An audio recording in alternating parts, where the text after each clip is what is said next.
before you want to focus on are the organic chemistry, biology, pre-calc, and then anatomy and physiology. So you'll kind of see that throughout the rest of your schooling. And like I said, when you do take your PCAT, the way they score it is a percentile range. So I think the score is, I don't even know, but I think it's like between 200 and 800. But they don't look at your actual score, they look at the percentile. So they grade you based on how everyone else is doing too. So a minimum you want to get a 70, but honestly a 70 isn't going to get you far at all. An 85 to a 90 percentile is what's really going to be like, okay, this person is what we're looking for. I know Maryland, University of Maryland College of Pharmacy, they look for 85 to 90%. And it's not a joke to get that, so you really have to work hard on that. But it's rewarding. Okay, so once you're in pharmacy school, what to expect? Again, it's a lot like med school. It's going to take a lot of focus and a lot of hard work. It's not going to be a walk in the park. It takes a lot of commitment just because you're going to be dealing with the material a lot. It's a lot of science, so make sure you like science. I can't emphasize that enough. And most of the time you're going to be learning about the body system. You're going to be learning about all the disease states and how that affects your body. Because whereas a doctor is fixing the body, what we're doing is we're trying to figure out what is going to change that body to make it better. So you have to know how the body works first, and it's going to be a lot of drugs. I'm sure you guys know there's a lot of drugs out there, so be prepared to get into a lot of memorization, just knowing what the drug is, what it's for, and then you have to actually know how to use it too. Also, a lot of pharmacy schools are different in the way they're structured, but most pharmacy schools have a lot of clinical and hands-on experience. So while you're in school, they'll be giving you time to go to a hospital. They'll actually make you, it's not a choice, but they'll make you go to a hospital, shadow the residents there, shadow the doctor, shadow the pharmacist. When I was in school, we had a lot of, you be the patient, I'll be the doctor, let's try to, let's do mock, just mock trialing that. And then it's a lot of lab work. You learn how to give immunizations, you learn how to counsel people on their drugs, you learn how to take your blood pressure, do all those tests. And like I said, it's a lot of communication, so you're going to need to know how to talk to a wide range of people. So you're going to be talking to doctors, healthcare professionals, you're going to be talking to layman people, you're going to have to know how to talk, on a 5th grade level. Like the general rule is when you're in the public, talk to everyone as if they never went past 5th grade. So this is where I want to talk about a direct 6-year entry program versus a 4-year program. So the difference between the two, like I said, I didn't have to take the PCAT, which was a great perk. But once I was in this direct program, it was really cutthroat. Their whole goal was to weed you out. So you had to maintain that GPA. You had to do the best you can so that they didn't kick you out. Whereas if you take your PCAT, you've already shown them you can do it. So once you're in, they make sure you stay in. They'll give you extra credit to make sure you don't fail. They'll do everything they can to make sure you make it to the end. Whereas where I did it, it was, we started off with, I think, 300 some people, and we ended up with 150. So it's, you really have to make sure you're going to be in it for the long haul. So keep that in mind too. So it's either you work now or you work later. There's no easy way out. So what to, did I just do this? I did. All right, study habits. So I'm sure in high school you study, but the way you study in high school is very different from the way you study in college. So you really have to find your study habits, whether you study good alone, whether you study better in study groups, whether you need to go to a professor. And it's really time consuming. Studying is really what you're going to be doing a lot of. And pharmacy is it's not just memorization, it's a lot of understanding because it's a lot of application work. So a lot of the tests we took, it wasn't, what does this drug do? It was, how is this drug going to affect this, and what's the outcome going to be because of that? So it's a lot of understanding, application, analyzing. And then, again, I'm going to say this again, utilize your professors. Make sure you're asking for help.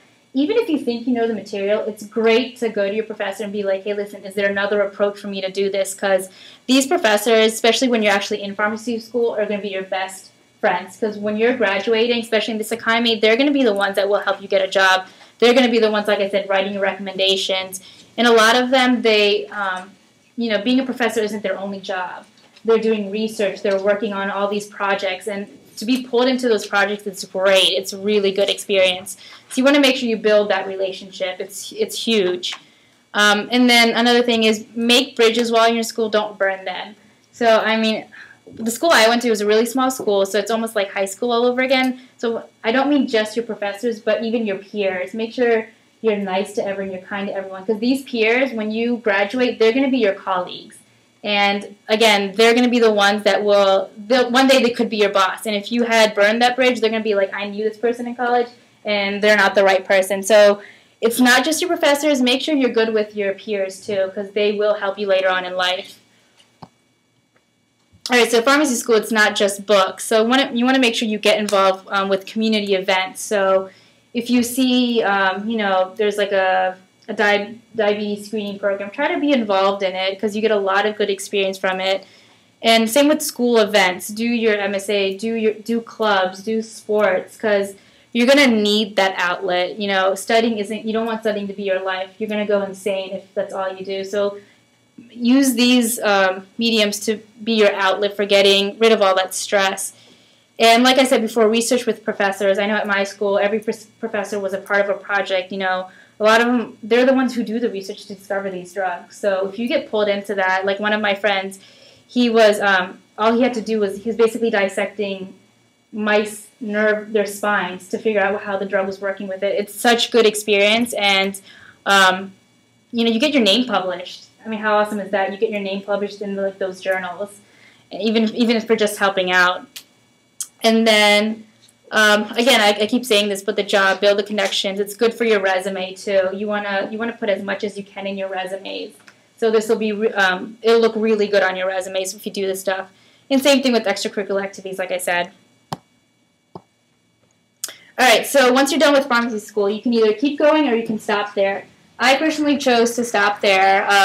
While I was in school, I was actually interning at Walgreens, and so I think like almost 6 months before I graduated, they already offered me a job. So that's another big reason why you should try to get a job while you're in school, because when you graduate, if they like you, they'll hire you right on the spot. Like they offered me the job in November. I was graduating in May, so I didn't have to worry about going through the interview process or anything because they already knew me. So if that's what you want to do, that's great. But if you want to keep your schooling going, you have two options. Like I said, you have residency. So residency, the first year is just general residency.